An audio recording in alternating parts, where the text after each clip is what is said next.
Good morning, good morning. Mr. Cities, calling all my Jamaicans and foreigner. Listen to me. It's not easier foreign. Member needs tell you this, yeah? It's not easy. You see, if you're not Jamaica with the beautiful sunshine and river and natural fruits and all these things, you know, stay there and try and make something on yourself. Yes, come here and visit. Me not stop nobody from come out foreign, but listen to me. It's not this cold place. You see, if you're not work, dog me a supper. Nobody know they help you. Listen to me. And even with job, when we have a job, you see, when you work, you go straight back on bills. You understand me? So you see, when you no call and we can't send a little thing, it's not that we don't want to send it. We have bills to pay. Them bills from council tax to rental, light to gas to what. Me say we can't stop with the bills them. And on top of them, tax upon the paycheck. Listen to me. We hardly have anything to squeeze. You see them when they want to see a party up and party up. Don't get me wrong, they miss a party if you probably just release the stress after them pay them bills and everything. Trust me. Because the money is not there. And where's the cost of living coming, yo? It's not easy. Even with education, you get a job, it's not easy. And it's not that easy if you get a job either. Because you go to interview upon interview. If the people them not like you, you not get the work. You not get the work. Member needs to tell you that. You hear that? So if you're in the Caribbean, which part of the day with nice sunshine, whatever, yes, it might be a little boathouse, whatever, but me miss me little boathouse. When me can go a river, get up and cook some food out the door. Yes, sir. You not have no food, you not eat. No money if you buy food, you can't eat. You can't go trust nothing at the people them shop. The foreign land not easy. Member needs telling you this. You hear that? Trust me.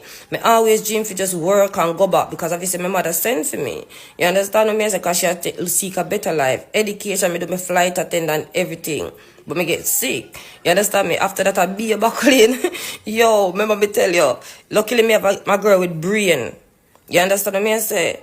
Trust me, that place is not easy. You know, this cold land, foreign land is not easy, my people. Remember me telling you that. Me see my father back home and me tell him, me just make sure him okay. You understand me? Even though me can't eat sometime, me make sure him okay. Because me say me nah make him come struggle like me. You must say mad. My father can't come struggle. But my son, me make sure him have everything him have. Want him have everything me have. We scrape, we left back, we just scrape for myself. But anybody can relate to this, so the foreign are not easy. Anybody can say it easy, whatever. To Uno, good luck to Uno. Glad for Uno. But for me, and most people, it's not easy. So. You hear that? What's up, guys? Welcome back to my YouTube channel. Steam Test Reaction is my name. Kindly, if watching me for the first time, remember to subscribe, like, share, and comment. So, guys, in today's video is a very amazing video. Is a very emotional video that can make you to just cry. So Jamaicans living in UK is crying and facing a lot of challenges in those countries, and some of them is maybe racism, and another thing is the cost of living in UK and racial discrimination in United States. So kindly, guys, let's watch this video until the end and then we react it later. They all were asked why me not go back. The reason why the kids not go back is because me can't find nobody to trust. Me have big trust issue. I start business back home so that I could take me little time build up and go back, and it's the own relative of mine rob out everything. Everything him take when me work hard and save and put little. And say one cocoa, full basket, me do that try to my business, then rob it out. Okay, that's why me not go back. When I ask why me not go back, that's the reason. Because Jamaica is beautiful. It's just the trust. And me can't save. As me said before, me can't save. As me work now, the money gone back on bills. Bills. The ones in Jamaica is saying, yeah, UK is better than Jamaica. No, I'm not saying Jamaica is not hard, you know. I'm not saying not hard in Jamaica. But me I say it's not easy in the UK. You can't get no free water for bed. You have thing called council tax. Bills upon bills as you work. The money go back upon bills. That's what me I say. Me not saying Jamaica is easy. Me I say the UK is not easier. It's not old time UK, this, 1960, 1980. It's not even the old time UK when me just come here. After the COVID, things get really hard. Everything gone up, sky high. What I mean sky high, everything up. So that's the reason why I'm not going back home. And nothing isn't easier in the UK. Me I tell you now. But come on soon, feel yourself. Them say who feels it knows it. You understand me? That's where I talk from.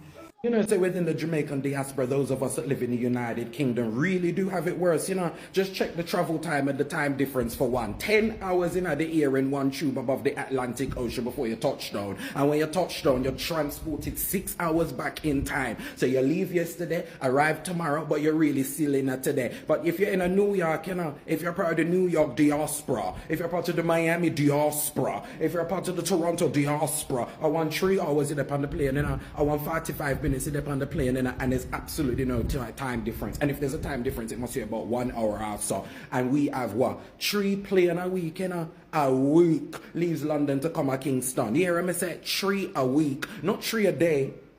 Yeah, not 3 every 2 days or whatever case may be. 3 a week, Monday, Wednesday, and Friday. We all know that the service they will leave London, come to Kingston, my love. And if you want to fly up on the weekend, it not exist. And if you don't have US visa, you cannot do the transit. So if somebody dead, you have to travel on that the service there to Kingston, Jamaica. And let me tell you something about that the service that it's expensive. You cannot get no little $300 ticket to America, you know, like what them have. You have to spend all £800-900 for ticket, and that is on the cheaper end. I want you to trust and believe that. There are people right now that have purchased their ticket for summer this year, and they know that they have paid 4 figures for an economy seat. You hear me say an economy seat? Me I thought 3 seat, 4 seat, 3 seat, because the plane them big, you know. So them pack way up in the plane like sardine. We're not getting a leg room, we're not getting a baggage, and if we want little 2 pieces of baggage, if you have to spend more money and all of that sort of something there just to reach back of your yard. So if you're a mother with 3 picnic, Lord of mercy, thousands and thousands of pounds, that's enough to just come back to your country. So just retaining and maintaining your connection with the island can be so difficult just for that simple fact. Because if you're there in America, you know, and you miss the 6 o'clock, you just get the 7 o'clock. You know how much flight leave New York, come to Jamaica, come on, wait name there.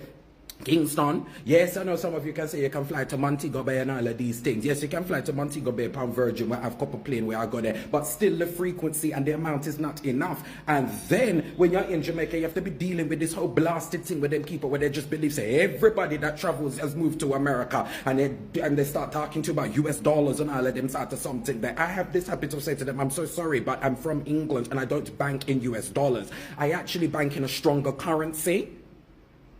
Pound sterling.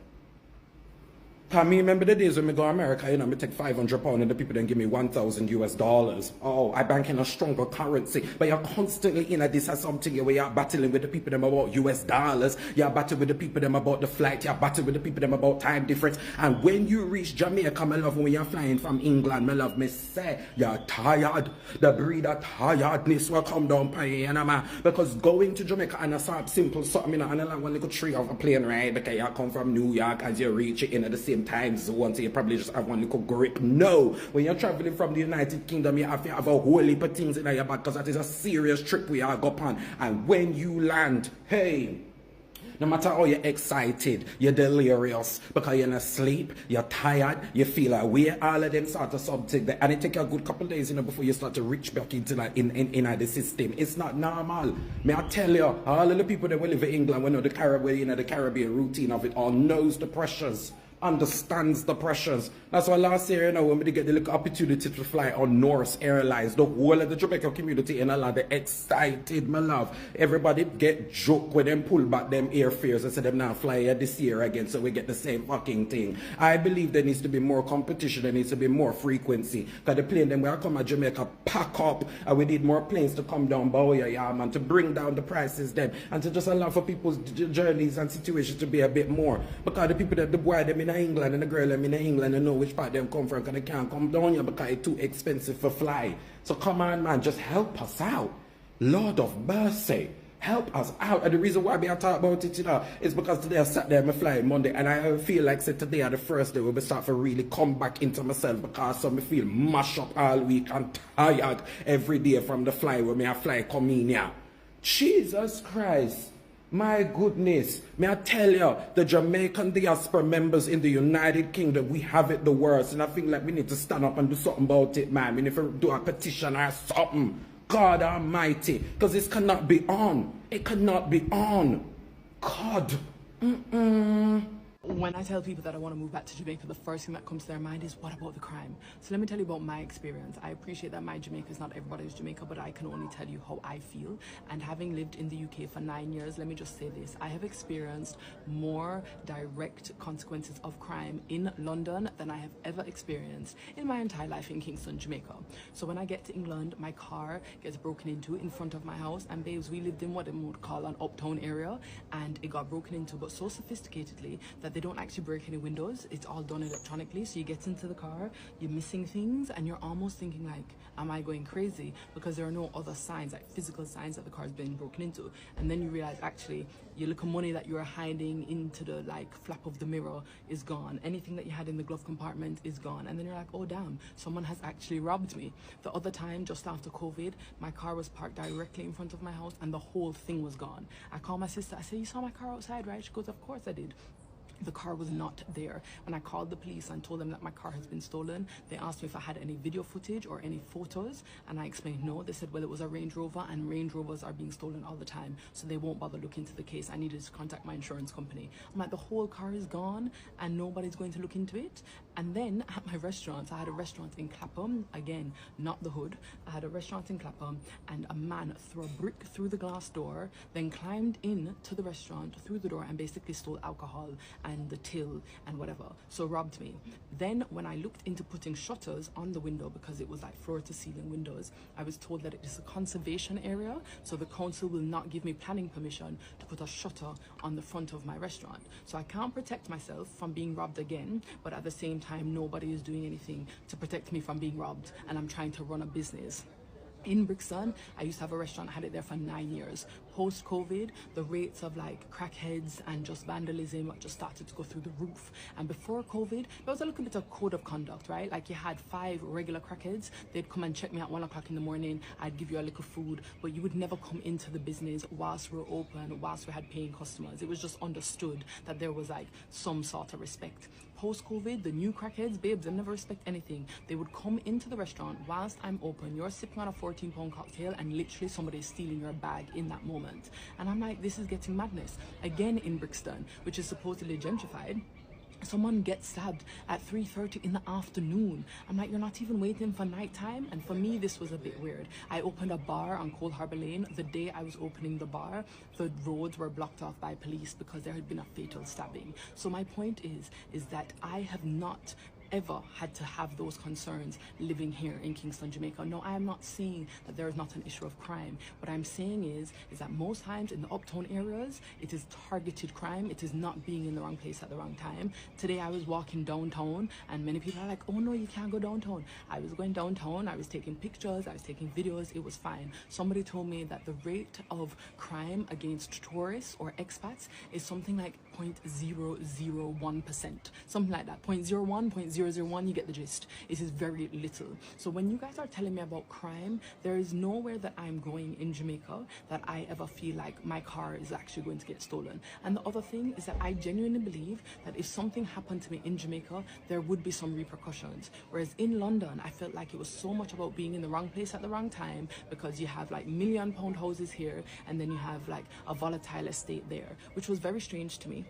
And I just, maybe again because I feel like a foreigner in London, it just never felt comfortable. I've seen somebody on the train and this man was being super aggressive to him. The guy wasn't even responding, and the man smashed his head into the glass and his head just started bleeding, and nobody flinched, nobody said anything. I have confidence that if something happened to me here in Kingston, that somebody somewhere would take up after me. And these are just the things that I just wanted to share. Now please remember, I am not saying that there is not a crime issue. I am not saying that there aren't things that we need to deal with as a country. What I am saying to you is that this idea that in Kingston we're like dodging gunshots all the time, or we're walking around fearing for our lives, clutching our handbags, is just simply not true. And that is my lived reality. I appreciate you guys might have a different story. So no, when I think about moving back to Jamaica, crime is not anywhere near on my radar as a concern.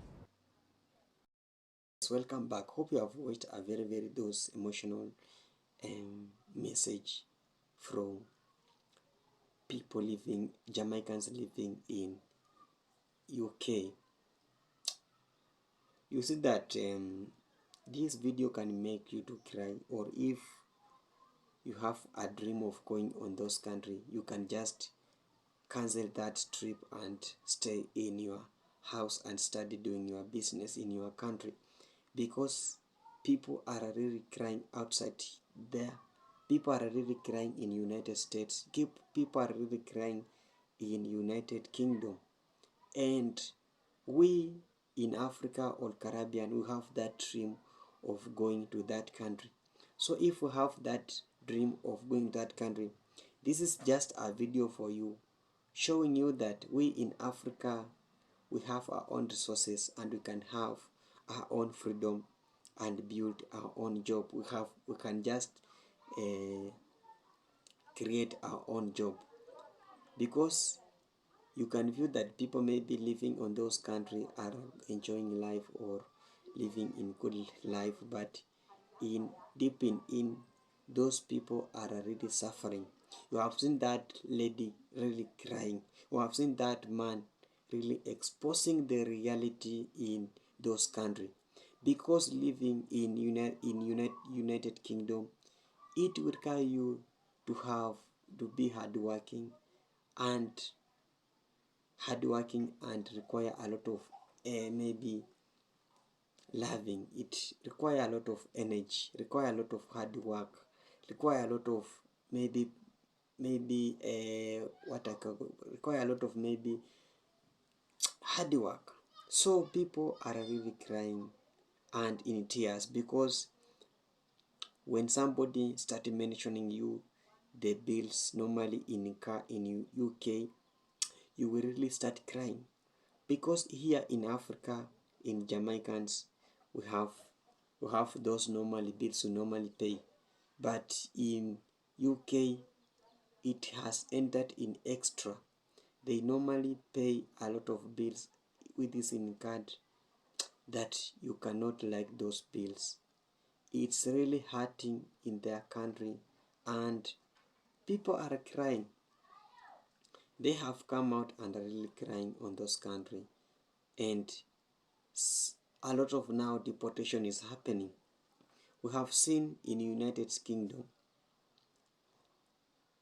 some demonstration of white people.